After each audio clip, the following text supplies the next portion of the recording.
Hello,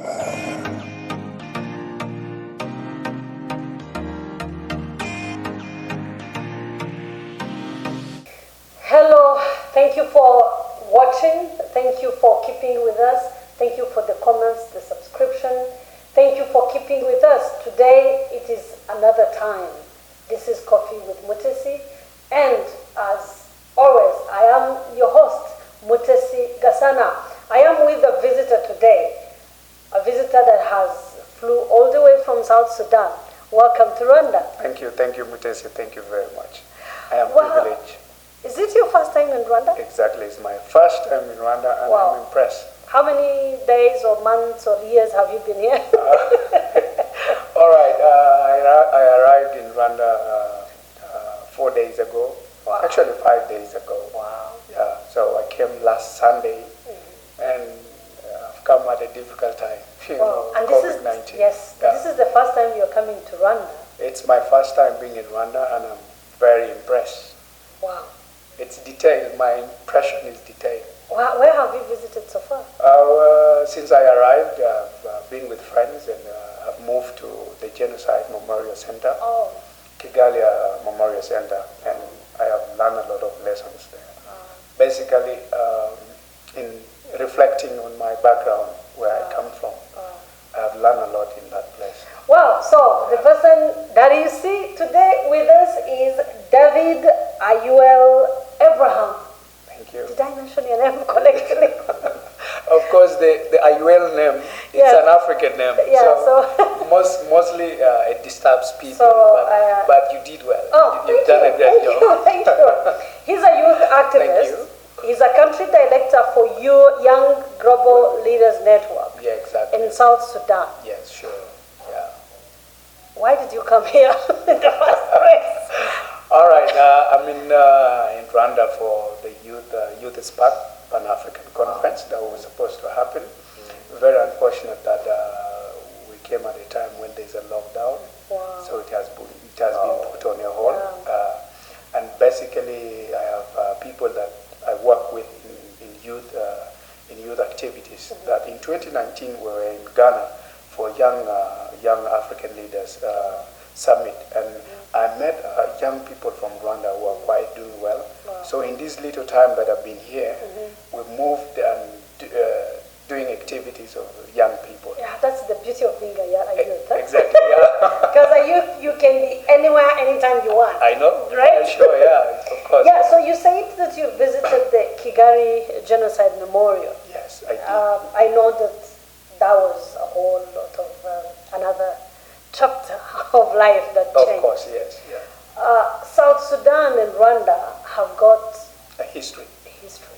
Sure, yeah. A very good one. Exactly. But as countries, but also I think as people, there have been a lot of the conflict, the genocide, the loss of people, the conflict in the politicians. Yes.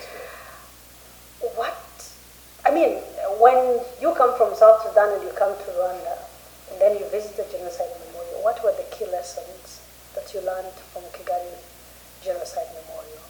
All right. One thing that really caught my attention and made me think like, okay, in this world, no matter how bad situation could be, at some extent, people are willing to forgive one another. Yes. When I entered the Genocide Memorial Center, I've seen quite of a lot of things that really happened in 1994 that I have been watching on the YouTube or on whatever site they have been on, and in the movies that are acted. So when I reached there, I looked at clothes hung. I'm sure you've seen this. Yes, I have. Clothes that were worn, but you don't know who was wearing that cloth because it's not described. But you see, it's hanging with the same dirt, it's very dirty the way it was in 1994. What comes to your mind is like, okay, the person of these clothes could be dead now. But looking at all that happened is not what I'm talking about. What caught my attention is how Rwandans were able to forgive themselves. There's that space when they call it Karakwe court. How do you call it? Kachasha. Kachasha court, yeah. I read things and I realized people would come on and actually confess Yes. that I was a neighbor to Mutesi and I killed his parents, I killed her parents or his parents, but innocently. And now I am a Rwandan and I want to be forgiven for my sin. And those people, as per what I read, once you confessed in the court, your conviction or your punishment were lowered. Yes. And then you serve the community. At the end of the day, you get back. And I'm sure within the city, there are people that were perpetrators and currently living with people. That completely took my heart, and I realized that for this country to come to where it is, Rwandan had accepted to forgive themselves. Yes. I learned a lesson of forgiveness, Yes. and I learned a lesson of how important it is to coexist. Yes. And I learned a lot in how this country has come to the way it is. I don't want to talk about so much because there are many lessons. There are many lessons you can actually learn from. Yeah, but the major lesson that you learned is forgiveness. Forgiveness, exactly. Definitely doesn't come without a cost. Exactly. Because forgiveness is very expensive. You must have done something to that person that quite hurt that person. Yes. But of course, when you take the responsibility and say, yes, Mutesi, I did bad to you, it hurted you, but of course, forgive me. Yes. And that's the beginning of a new chapter. Wow. Yes. So when did you see unity and when you saw the Gachacha calls, do you think it can be implemented back home? Yes, in my country that could happen, but trust me, it will happen with a lot of things need to be put in place. Yes. Because I want to boldly tell you that my country is at the stage of what actually happened in Rwanda. If you see the Tutsis and the Hutus by that time, this is definitely what is happening in my country. We have 64 tribes within the country, but there are a particular group of people who, of course, cherish their tribes much than the other. And that, of course, sparks up a lot of things. So talking about the Gashash court, definitely it can really happen. But it will not just happen because we say it should happen.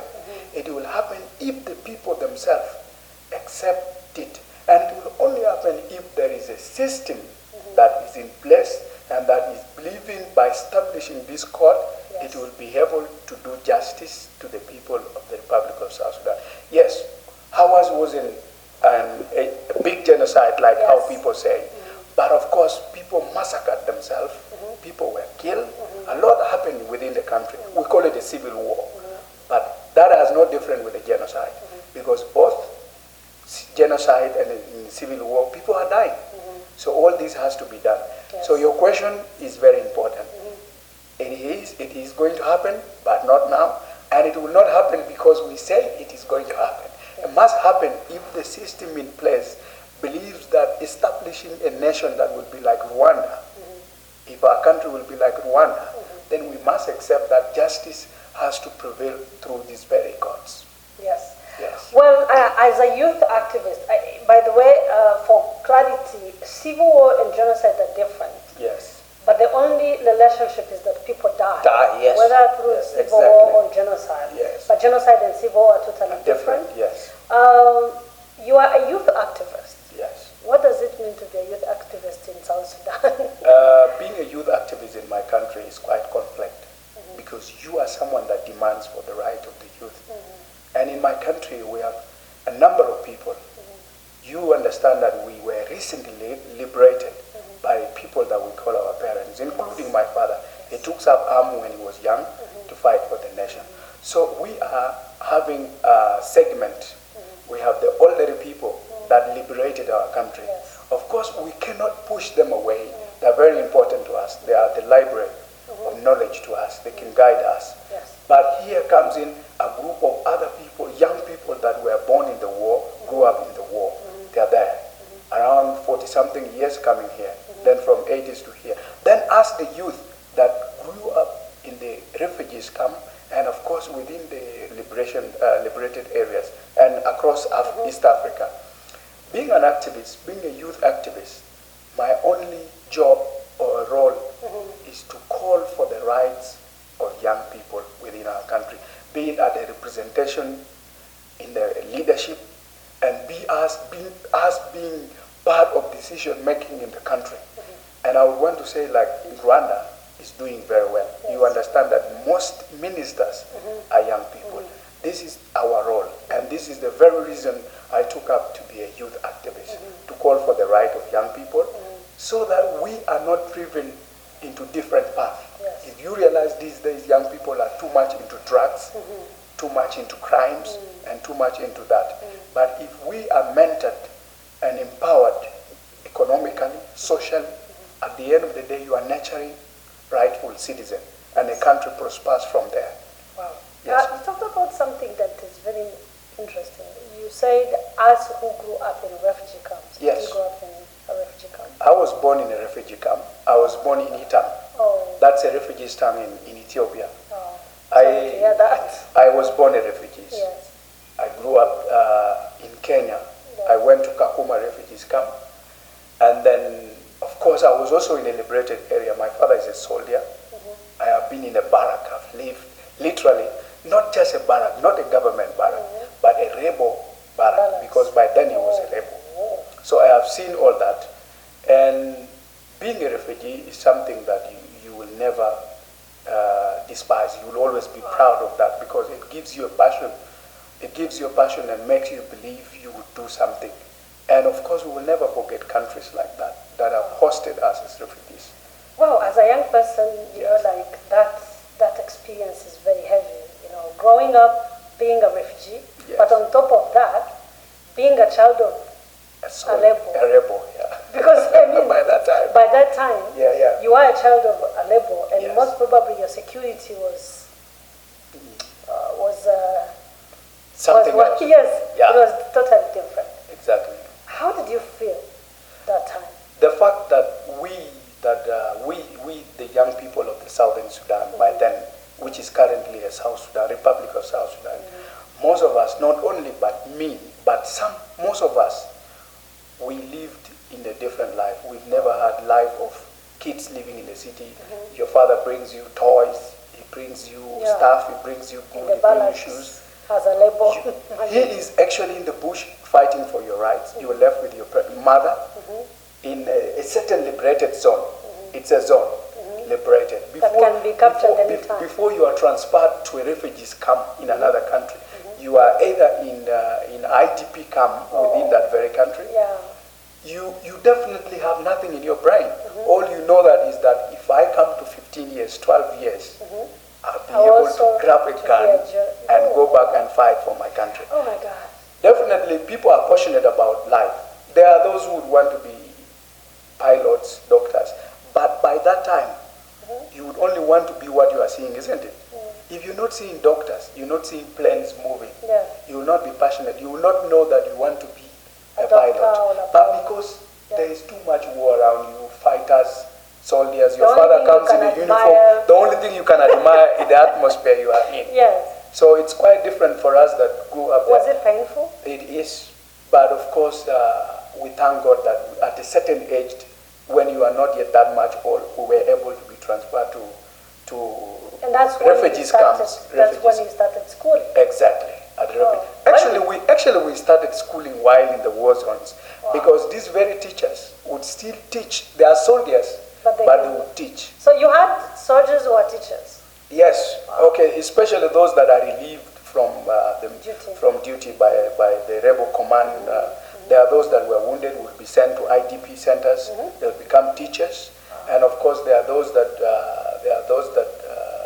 would be assigned to that as teachers. Yes. But of course, teaching there, you are under a tree. You're being taught. You are writing down. There are no books, and people like us by then we were that too young to go to school. Yes. But our elder brothers and other people, if you've ever heard of a group called Lost Boys, yes, they were soldiers. They were actually soldiers at 12 years, 15 years. Yes, but at some time they trekked from Ethiopia and went to Kakuma refugees camp, and absolutely at that time, luckily enough, they went to the West. Now we have many of them who are engineers, doctors, business people, and they are the people focusing now on bringing up a country by supporting their families. Yeah, so when you look at that time, and you look at this time, the youth in South Sudan, Yes. how are they? Well, the youth in my country are quite conflict. Yeah, when I say the conflict, we divide them. We have the educated ones. We have the illiterate ones. And then looking at that aspect, we are affected so much by what has happened. About the war and tribal things and all that. But much of us are passionate about our country being peaceful. That's one thing we know. So as every the youth, at least, is every youth want the country to be peaceful so that we can do our activities, so that some could so that like someone like me, if I have a brother or a friend that lives in another region, let's say northern Barrel Kazal or in Upper Nile region, I'd want to love and visit their families or go for occasion, party together or something. Every youth admires that. But the situation we are in has divided us as youth to believe that I'm a Dinka. I must only move around with the Dinka people.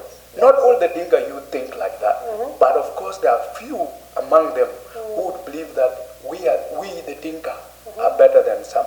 And even Nuer would also say the same. because at the end of the day, you're And all some other Sudanese. tribes within Equatoria, like the Madi or the Acholi or the Bari, would say the same thing. The same thing with Shuluk in the other side. But we are all youth as South Sudanese. So youth in my country are passionate about having a better country. This is one thing that I believe of all of them.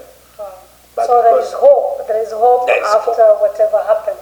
There is Because hope. But that is how people like you can end up going to Ghana, learning from Rwanda, Exactly. and I'm sure that your stay here will be a transformational thing to take back home, because I think the youth of Rwanda also had lived such a life where they felt they don't belong here, or they belonged here because of all those divisionism that happened, and they were affected like you are.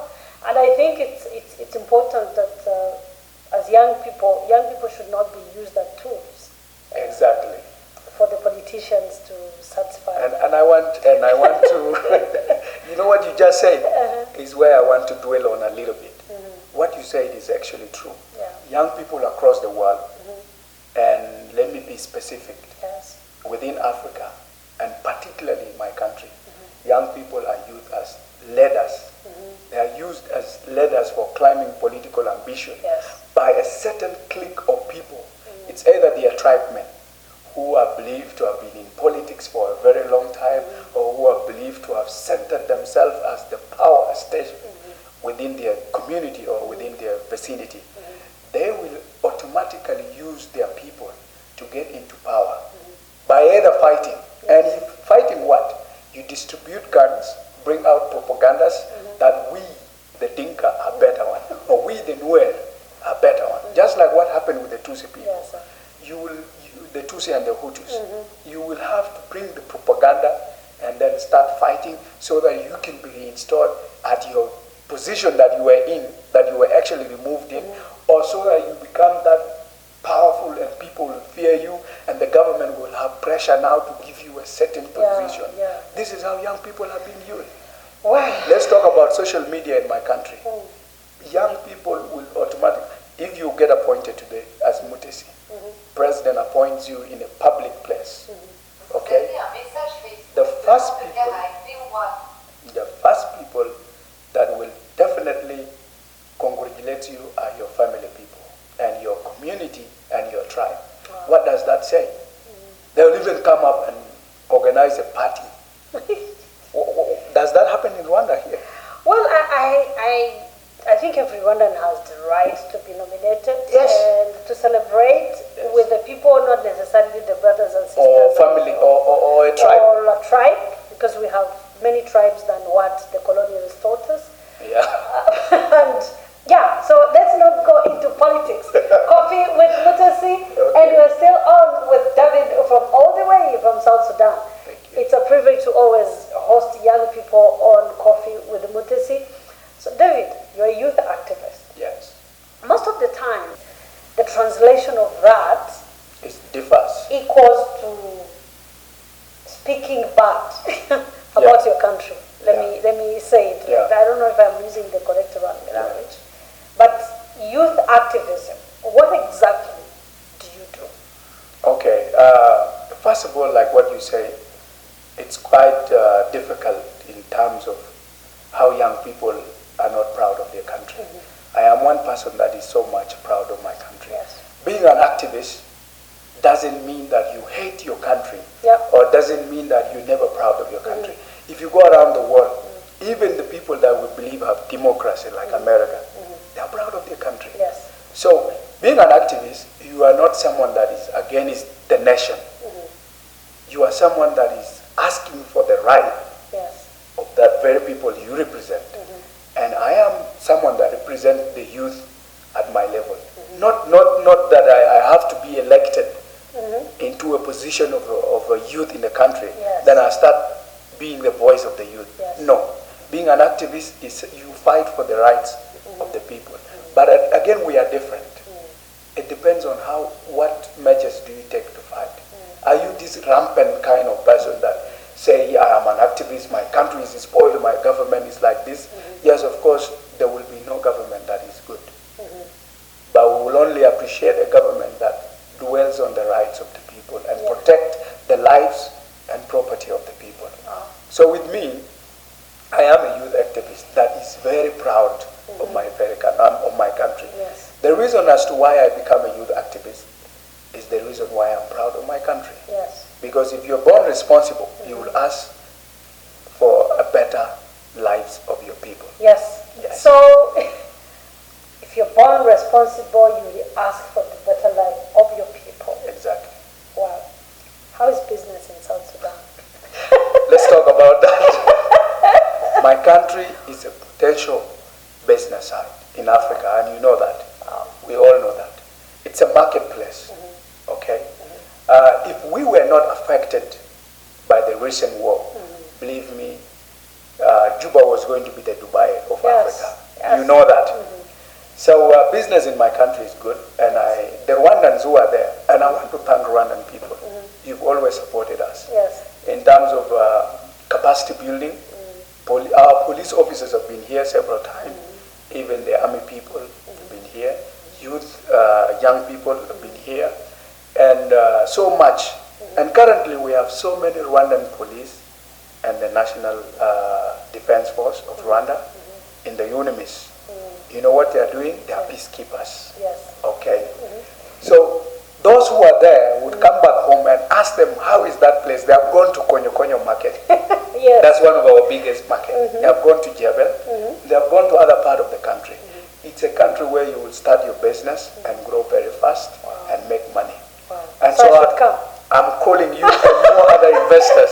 I will come. Calling you and more other investors to come and invest in my country. Yes. You will be protected, Wow. and of course you will be contributing to a betterment of South Sudan.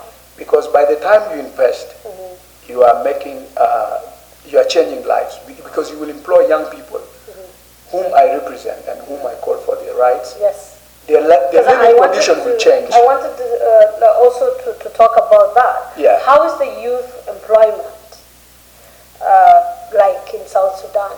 The youth, because employability also have to go with skills and all sure, that. Are there South Sudanese youth that are equipped and skilled to be employed? Yes, in the marketplace? definitely, yes. Beginning with the professional part of it, Yes. we have engineers, doctors, and Yes. lawyers, young people, mostly fresh graduates and people that have been in the field. Yes. They are there. We have skilled people that have gone to vocational school in terms of construction, machinery, Yes. and handymen and all that. We have them in the country. And then when you talk about the employment, unemployment is the biggest challenge of African countries. Yes. And that does not exclude my country. Yes. South Sudan is part of it. Young people, most of them are living unemployed. You know why? Because we have few investors, and that's the reason I'm calling you to invest so that my people get employed. Wow. Yeah. That's great. Let's stop that like the whole story of politics and all that. Okay. And talk about the social, the culture of South Sudan. Oh, How is the culture? I love that. Like, if I come there, what should I expect? Like I said earlier on, we have so many tribes in South Sudan. South Sudan is a country that is rich in natural resources and in cultural heritage. Oh. We have so many cultures. Yes. And depending on what tribe you're going to represent. Your tribe. And my tribe, I am a Dinka. Yes. And particularly Dinka is quite divided. I come from the Jonglei part, and our cultures are quite conflict, and almost they're the same. When you see people dancing, people will have to put on the attires, traditional attires. I put it on my WhatsApp group the other day. We're celebrating our independence, which was 9 July. 9 July. Yes. So I had gone to a certain region. It's like a district. We don't use district, but it's a town. Yes. Called Terkaka. I visited it with young people.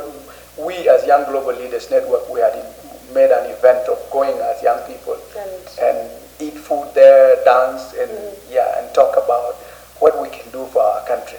So we were dancing with the villagers, with the people around there, the locals. They had made up the attires and all that. And we joined them. I was quite dancing. So when I put the video on my status, Raymond immediately by then he was in Rwanda. He had come from Nigeria to Rwanda.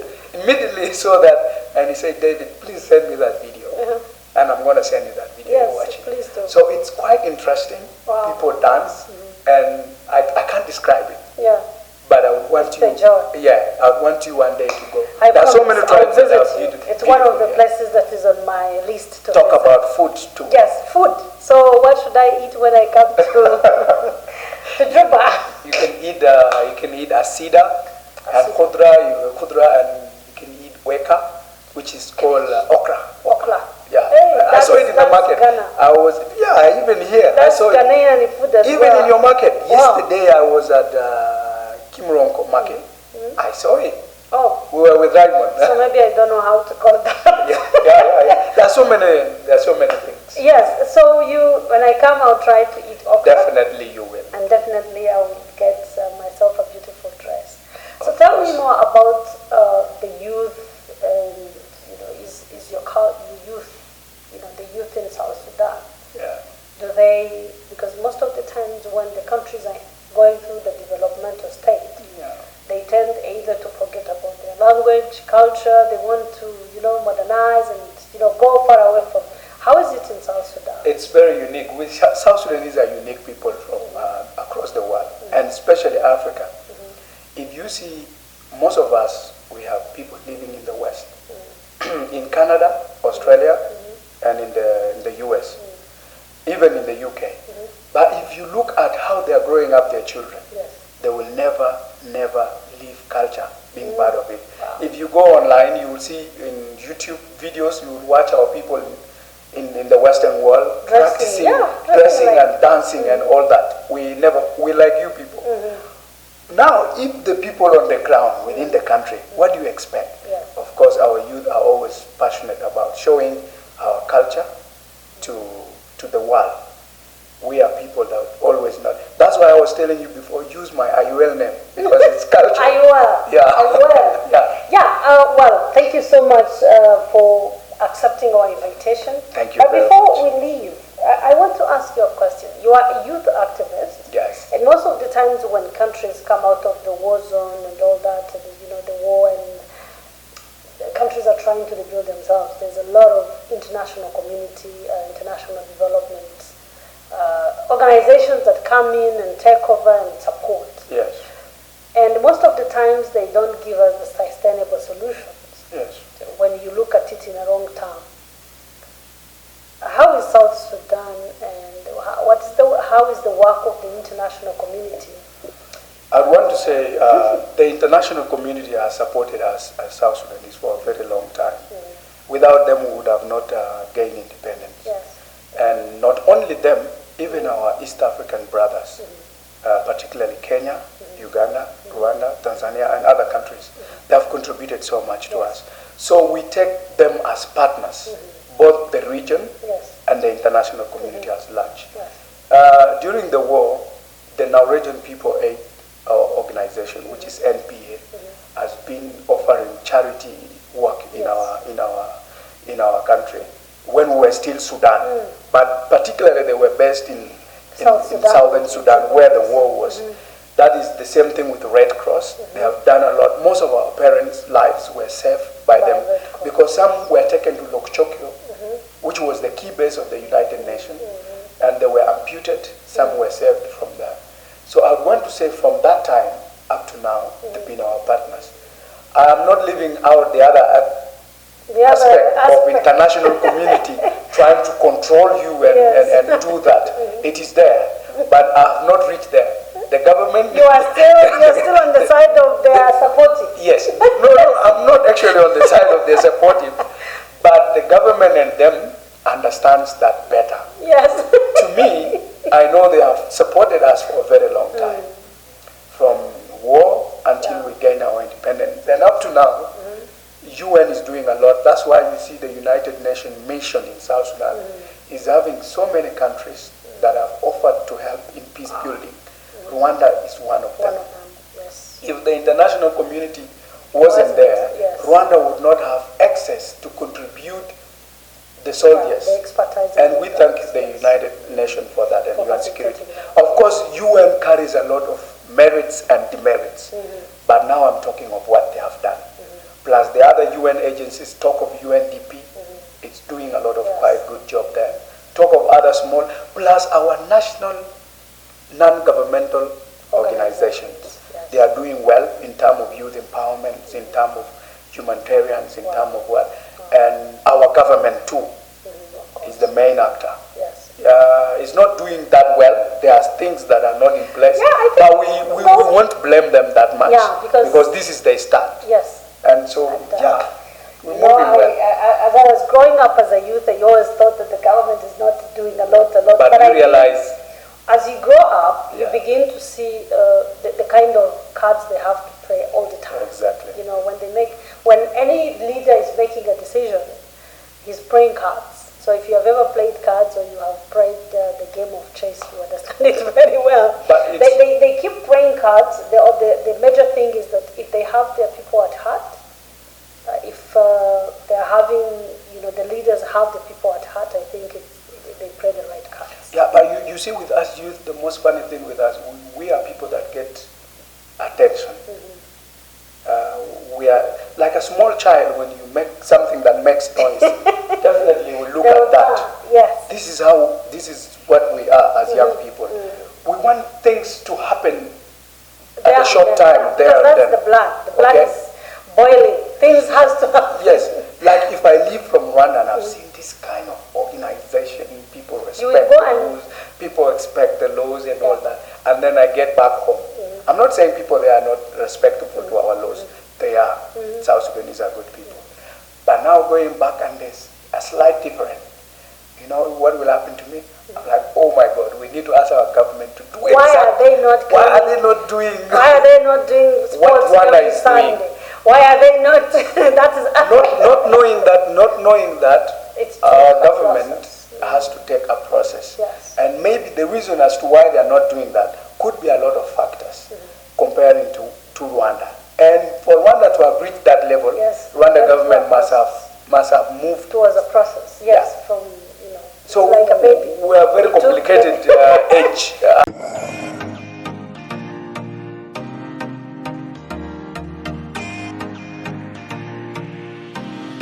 Thank you for watching. Thank you for keeping with us. Thank you for the comments, the subscription. Thank you for keeping with us.